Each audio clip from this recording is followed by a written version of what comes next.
নাশকতা চালানোর জন্য কর্মশালার নামে নিষিদ্ধ আওয়ামী লীগ ও ছাত্রলীগের ৪০০ ক্যাডারকে প্রশিক্ষণ দেওয়ার ষড়যন্ত্রের ঘটনায় ১৬ জনকে গ্রেপ্তার করেছে আইনশৃঙ্খলা রক্ষাকারী বাহিনী। প্রশিক্ষণের মূল দায়িত্বে ছিলেন মেজর সাদেকুল হক সাদেক। ইতোমধ্যে তাকে নিরাপত্তা সংস্থার হেফাজতে নেওয়া হয়েছে।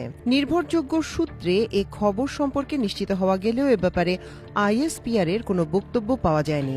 সরকার উৎখাতে আওয়ামী নাশকতার ছক অনুযায়ী এর আগেও রাজধানীর অন্তত ৪টি স্থানে প্রশিক্ষণ দেয়া হয়। এর মধ্যে সুরক্ষিত একটি স্থানেও প্রশিক্ষণ দেয়া হয় বাছাই করা ক্যাডারদের। সব মিলিয়ে এ পর্যন্ত প্রায় ২৫০০ জনকে প্রশিক্ষণের আওতায় আনা হয়েছে। চাকরিরত একজন মেজর এ পর্যন্ত হওয়া প্রশিক্ষণগুলো সমন্বয় করেছেন। এসব প্রশিক্ষণে সার্বিক সহযোগিতা করেছেন বরগুনা যুবলীগ নেতা সোহেল রানা, গোপালগঞ্জের আওয়ামী লীগ নেত্রী শামীমা নাসরিন শম্পা এবং মেহেরপুরের যুবলীগ আহ্বায়ক মাহফুজুর রহমান রিটন। কলকাতার সল্টলেকের বাসায় বসে সরাসরি ঢাকার এসব প্রশিক্ষণ সহ সার্বিকভাবে সরকার উৎখাতের পরিকল্পনার বিষয়টি তত্ত্বাবধান করেছেন আওয়ামী লীগের ক্ষমতাচ্যুত স্বরাষ্ট্রমন্ত্রী আসাদুজ্জামান খান কামাল। তাকে সহযোগিতা করার জন্য সল্টলেকের বাসায় অবস্থান করছেন ডিএমপির পলাতক সাবেক কমিশনার হাবিবুর রহমান সহ কয়েকজন আওয়ামী লীগ নেতা ও পুলিশের সাবেক কর্মকর্তা। অন্যদিকে দিল্লিতে অবস্থান করা পলাতক অতিরিক্ত আইজিপি ও এসবির সাবেক প্রধান মনিরুল ইসলাম এবং ডিজিএফআই এর সাবেক প্রধান পলাতক লেফটেন্যান্ট জেনারেল মুজিবুর রহমান ভারতীয় গোয়েন্দা সংস্থা রয়ের নির্দেশনায় তাদের কৌশলগত সাপোর্ট দিচ্ছেন। গত ২৮ জুলাই আমার দেশের দেশ জুড়ে আওয়ামী লীগের নাশকতার ছক শিরোনামে সংবাদ প্রকাশিত হয়। ওই সংবাদ সরকার ও দেশ বিরোধী আওয়ামী নাশকতার পরিকল্পনা ফাঁস করা হয়। ওই সংবাদে গত ৮ জুলাই বসুন্ধরা আবাসিক এলাকার একটি কনভেনশন হলে প্রশিক্ষণ দেওয়ার কথা তুলে ধরা হয়। নিরাপত্তা সংশ্লিষ্ট সূত্রে জানা গেছে ইতোমধ্যে মেজর সাদেককে নিরাপত্তা বাহিনীর হেফাজতে নেওয়া হয়েছে। বসুন্ধরা ষড়যন্ত্রে এ পর্যন্ত ১৬ জনকে গ্রেপ্তার করেছে আইনশৃঙ্খলা রক্ষাকারী বাহিনী। বিভিন্ন সংস্থা এ বিষয়ে সমন্বিতভাবে কাজ করছে। রাজধানীতে এ পর্যন্ত হওয়া গোপন প্রশিক্ষণে অংশ নেয়া প্রায় সবাইকে চিহ্নিত করেছে গোয়েন্দা সংস্থাগুলো। এছাড়া অর্থের যোগানদাতা হিসেবে একাধিক ব্যবসায়ের গতিবিধি পর্যবেক্ষণ করা হচ্ছে। নজরদারিতে রাখা হয়েছে তাদের।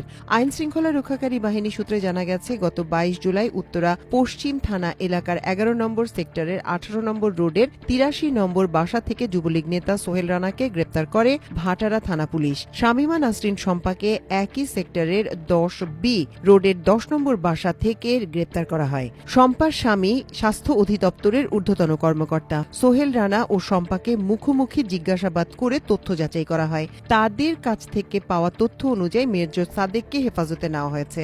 নিরাপত্তা সংশ্লিষ্ট সূত্রে জানা গেছে মেজর সাদেকের সঙ্গে হাসিনা পুত্র সজীব ওয়াজেদ জয়ের যোগাযোগ এবং জয়ের নির্দেশে তিনি ঢাকা শহরের আওয়ামী লীগ কর্মীদের সংগঠিত করছেন বলে যে তথ্য বেরিয়েছে তাও যাচাই করা হচ্ছে। বিমানবন্দর ও শাহবাগ দখল করে ৩ থেকে ৪ লাখ আওয়ামী লীগ নেতাকর্মীর সমাগম ঘটিয়ে সরকার উৎখাতের ষড়যন্ত্রের বিষয়ে জিজ্ঞাসাবাদ করা হচ্ছে।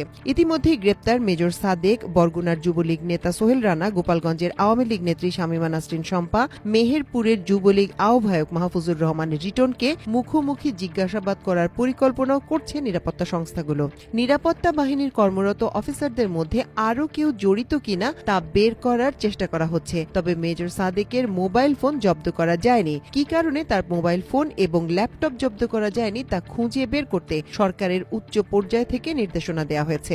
এ বিষয়ে সশস্ত্র বাহিনীর সহযোগিতা নেয়ার কথা বলা হয়েছে। সার্বিকভাবে আওয়ামী নীল নকশার বিষয় প্রতিনিয়ত সরকারের উচ্চ পর্যায়ে আপডেট দেওয়া হচ্ছে।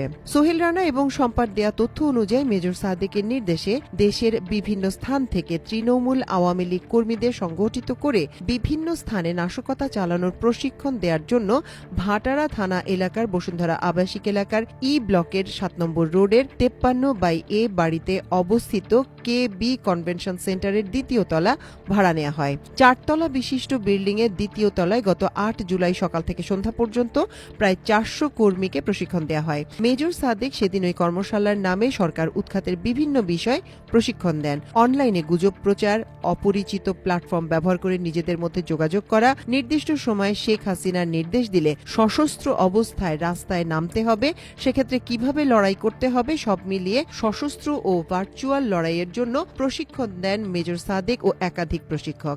ট্রেনিং সেশনের মাঝে নেতাকর্মীদের কাছ থেকে তাদের পরামর্শ জানতে চাওয়া হয়। স্টেজে উঠে ইচ্ছুকরা বক্তব্য দেন। দুপুর দুপুরে উন্নত মানের খাবারের ব্যবস্থা করা হয়। প্রশিক্ষণের জন্য হল ভাড়া করেন এই হলের সাবেক মালিক বায়েজিদ। তার বাড়ি গোপালগঞ্জে। হল ভাড়া করার জন্য তিনি বুকিং দেন। বসুন্ধরা কনভেনশন হল ভাড়া দেওয়ার সঙ্গে সংশ্লিষ্টরা এ ব্যাপারে কোনো মন্তব্য করতে রাজি হননি। জানা গেছে, বিদেশে লোক পাঠানোর জন্য কর্মশালার নামে হলটি ভাড়া নেওয়া হয়। তদন্ত সংশ্লিষ্ট সংস্থার মতে কনভেনশন হলের ম্যানেজারের সংশ্লিষ্টতা পাওয়া গেছে। ম্যানেজার পরিকল্পিতভাবে কনভেনশন হলে সব সিসি ক্যামেরা দিনভর বন্ধ রাখেন। বসুন্ধরা কনভেনশন হলে প্রশিক্ষণ দেওয়ার আগে রাজধানীর বিভিন্ন এলাকায় আরও অন্তত 4টি প্রশিক্ষণ দেওয়া হয়। আগাম তথ্য পাওয়ার পর আইন শৃঙ্খলা রক্ষাকারী বাহিনীর জালে আটক হওয়ার কারণে আরও একাধিক প্রশিক্ষণ পরিকল্পনা নস্যাৎ হয়ে যায়। আগামী 5 আগস্টকে ঘিরে নাশকতা তৈরি করে গুজব ছড়িয়ে সর্বোপরি সশস্ত্রভাবে অবস্থান নিয়ে রাজধানী শাহবাগ দখল করার পরিকল্পনা করেছিল ফ্যাসিবাদী আওয়ামী লীগ। এ বিষয়ে আমার দেশ গত 28 জুলাই দেশ জুড়ে আওয়ামী নাশকতার ছক শিরোনামে সংবাদ প্রকাশ করলে ওই ষড়যন্ত্র ভেস্তে যায়। দেশব্যাপী তোলপাড় শুরু হয়। আইন শৃঙ্খলা রক্ষাকারী বাহিনীগুলো নাশকতাকারীদের বিরুদ্ধে অভিযান জোরদার করে। 28 জুলাই রাতে পুলিশের স্পেশাল ব্রাঞ্চ সারা দেশে 6 দফা নির্দেশনা নিয়ে সতর্কতা জারি করে। সরকারের বিভিন্ন সংস্থা নড়েচড়ে বসে।